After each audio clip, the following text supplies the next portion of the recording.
In studio today, our Squawk newsmaker, not normally the case, usually could be anywhere, Hong Kong, Thailand. Marc Faber is editor and publisher of the Gloom, Boom, and Doom Report. Marc, I want us to start where we were in Europe. The Euro region's combined debt burden, the numbers are out, surged today, the highest level ever, or at least since the Euro was introduced, 87.3% of GDP. That includes Greece as 170%. Of GDP. Italy and Portugal, 121% at Italy and 108% at Portugal. Now, the EU's debt to GDP limit, which they will strongly enforce, is 60%. So they have all these numbers that they have, but no one's in compliance with any of them. No government complies with anything. Especially, is this a representative of what the globe is facing? Is it similar to anything here in the U.S., or it's just Europe? It's similar. It's a symptom of Western societies, democracies that have overspent, where essentially debt has grown on the private sector level and on the government sector excessively. And it always depends what you use debt for. I remember, for instance, in the 50s and 60s, South Korea had very high debts to GDP ratios because they invested a lot of money in plant and equipment and infrastructure. That's a different story from borrowing to spend, in other words, for consumption purposes. Borrowing for consumption purposes advances consumption to today, which would have taken place tomorrow anyways, sooner or later.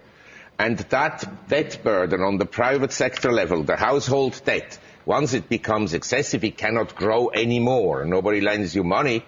And then automatically you have structurally weaker future growth. I'm reading. Normal. So why did you say you're in the business now? I've quoted Tocqueville and Thomas Jefferson, and you are now too, and including Plutarch. This happened. This is all the way back. This long time ago, Andrew. This Plutarch dude. He says the abuse of buying and selling votes crept in, and money began to play an important part in determining elections. Later on, this process of corruption spread to the law courts and then to the army, and finally the republic was subjected to the rule of emperors. And then Thomas Jefferson, the issue today is the same as it has been throughout all of history, whether man shall be allowed to govern himself or be ruled by a small elite. Why did you decide to tell our pre-interviewer these two quotes? Because history kind of repeats itself. In democracies, you start with good intentions, and then power becomes polarized among a few people, and eventually you have either huge changes occurring in a peaceful fashion through reforms, or usually through revolutions. Where do you think we are in the U.S. here on this? Well, we're not yet dead ahead of a revolution, but we're getting closer. We're moving into that direction. And the same in Europe. I think the regimes will try to keep the system alive as it is for as long as possible, which means there's no fiscal cliff. There's a fiscal Grand Canyon, never-ending deficits, because you have to feed the population with all kinds of handouts, whether you're Republican or whether you're a Democrat.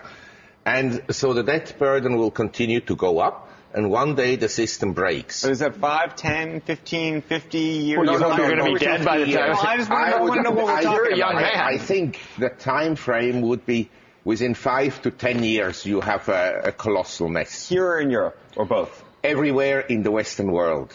You see, we had an Asian crisis, 97, 98, which was devastating. Markets went down 90%, currencies collapsed, and there was no intervention by the new Keynesian. The system then deleveraged. The private sector tightened their belts, government spending was cut, and it was painful for a few years. But now we have essentially again a boom. And you think your Rottweilers are going to be enough for you when this, how many do you have? Well, I'm a peaceful person. The problem is our drones. Against drones, the Rottweilers are not very useful. Do you have more than 3? Yes. How many do you have? 4. Do they respond to German commands? I mean, can you give me a good German command? Can you say, what would you say to them if they don't listen to you? If I tell them, shut up, then they shut up. They do. But, if you tell me that, I will.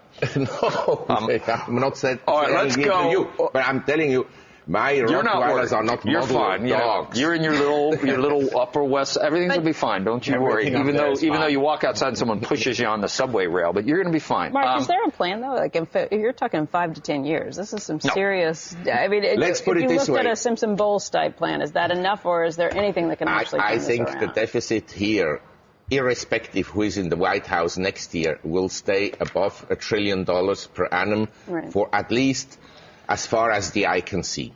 Equally, no matter whether Mr. Bernanke is the Fed chairman in a year's time or somebody else, they're going to be money printers, because actually the doves at the Fed, most of them, they make Mr. Bernanke look like a hawk. Yeah, you were like early a hawk. You were early on QE 15, 16, and 17. You said that a year. Yes, but we have now unlimited. I know. It's QEP. All right. So you also are talking about regulation and how that has increased to the highest levels in this country as well, right?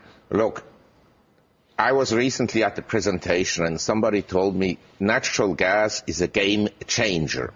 This is the belief. That's why the U.S. market has outperformed just about any other market in the world. The stock market. The stock market, has yes. outperformed because of natural gas and how cheap well, it is? The view is this. You invest in America. America is less bad than Europe. And Asia is, okay, they acknowledge the growth rates in Asia, but they have underperformed the U.S. by and large, the Asian economy, certainly China and Japan. Now, one of the reasons is they say the U.S. will become energy self-sufficient in 5 or 7 years, and natural gas will lead to a huge competitive advantage for the U.S. Now, yesterday, I arrived at Kennedy. So we go through immigration. I waited 2.5 hours in front of immigration to get through. You think natural gas will change any of that? This is ridiculous. The problem is we have, not only in the U.S., also in Europe, bureaucracies that are far too big. My medicine for the U.S. is reduce government by minimum 50%. Minimum. And people will then come to me and say, are you crazy to advocate austerity? Go ahead, say it to him. But look. I'm not going to say crazy. I'm going to ask, what is the impact of doing that now? The impact would be immediately an improvement in the economy. Immediately. An immediate because improvement you in would the economy. immediately reduce regulation. Government helps the economy, Andrew. It's great. The regulations are super. From the government layoffs. Believe me. Look, you take all that money out of the system overnight, you have a problem. You're taking it back into the private You're a sector. nice person. You're young. I'm sure you never read Milton Friedman's book, Capitalism and Freedom. Yes, I did, actually. You did? I did. I recommend you read it once again, because it's very short to read, and it contains a lot of very interesting and valuable points against the intervention by government. In particular, he says there is no evidence whatsoever that increased government spending leads to actually an improvement in the economy. Well, when you think about it, for the government to spend, it has to tax the private sector to get to the money that it needs to spend, right? I mean, it seems... It takes the money in tax revenues away and hires people to bother you more. But 50% overnight would be pretty severe just in terms of the jobs market and the people who would lose their jobs. Not arguing that there needs to be cuts across the board. Can it happen more gradually? Yes, in 3 days. Yes, in 3 days. One after the other. Believe me, the economy would recover right away. These people would go, have to go and look for jobs. For military, for everything, or is it just across the board?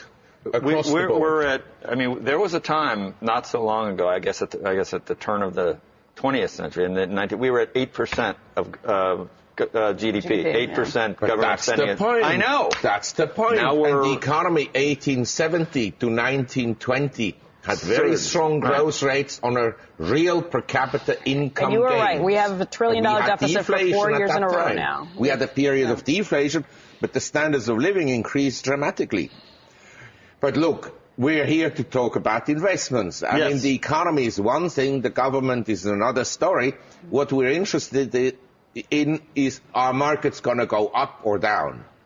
And I believe we had this huge outperformance by the US. Now, 4 months ago, some European markets bottomed out. Greece, Italy, Spain, France, Portugal, they were 4 months ago at the 2009 lows or even lower. Since then, and actually I recommended at that time to buy, and I bought for the first time in my life European stocks, which I hate to do, but I did it simply because the valuations were low. Since then, Greece is up 65%. Now, I'm looking at Asia. In Asia, Thailand from the 2009 lows is up 250%. Other markets like the Philippines, Indonesia, Malaysia, Singapore are up by a similar amount. China was at 6,000 index in 2007. We're at 2,000. I think China and Japan could have a rebound here. If Greece could rebound by 65%, the greatest garbage can rebound by 65%, believe me. I'm not now necessarily saying that Chinese economy is improving. On the contrary, it's worsening. But you understand, the asset allocators, they sit there. They see this market up and that market down, and suddenly money shifts. How about here? I think here we're going to go down, say, 20% from the recent top at 1470. Why? The technical position of the market is poor, and the corporate earnings are worsening. And I believe that if the statistics were precise, which they aren't, because if you measure GDP and then you have a price deflator, it depends how you calculate the price deflator to determine real GDP growth. I think there's hardly any growth. Now, I'm not debating that the housing industry is improving, but other industries are worsening. So you would fight the Fed? Well, let's put it this way. I think the Federal Reserve and fiscal policies, not just in the US, have rather been destabilizing than stabilizing. You see, the idea of Keynes at that time was you smoothen out the business cycle. You go up in the excursion of prosperity, so you have higher tax revenues, you create a surplus, and when the excursion into depression arrives, you release a little bit. So you smoothen out the business cycle. But monetary and fiscal policies in the US in the last 30 years have actually aggravated the ups and downs of economic swings and, of course, of financial markets. You have much more volatility. Would you call, you saw Karl Lagerfeld called Hollande an idiot, and he got a lot of flack for it. Is idiot too strong a word for the French president? Or? Well, I mean, I don't like to call people idiots because maybe we're all idiots that we're in the financial sector, so I don't know. But I think he's probably also kind of an academic. And like a law professor? Yeah, something like this. Oh, and I believe that his policies are misguided. But a French friend of mine, he says, Marc, each time the socialists come in, the stock market goes up. That happens here sometimes too. Marc Faber, thank you. Thank you very much. Great to see you. What are there? We got to go. What are the names of the four? Of the Rottweilers. The Rottweilers. I call them all Boss or Mia, because Mia in Thai we have the Palaya Luang, that's the big wife, and the Mia Noi is the small wife. So I have Mias. Thank you. It's great to have you in studio. Marc, before you go, would you sell Europe now, or Greece particularly after it's up 65%? Yes, I think I wouldn't buy it, but on a setback of, say, the market has rallied, say, 30 to 65% in these European markets I just mentioned. Now I expect a correction, but no new lows. I think you made 4 months ago a so-called secular low, like I believe 2009 in the US S&P 666. You're not going to revisit anytime soon, simply because if you throw money at the system, you support asset prices. That's right. Equally, I was in London the other day in Mayfair. The same here. Luxury properties, they're not going to collapse. They may go down 20%. But look, Sandy Weil, he bought West 15, his condo, for 43 million. In 2007, he sold it now for 88 million. And he called me up the other day and said, listen, you're always on CNBC. Tell Joe there is a condo for sale, 95 million. So if you want to bid, you're welcome. You know what? If he gives me the mortgage. Marc, thank you very much. Thank you. It's my pleasure.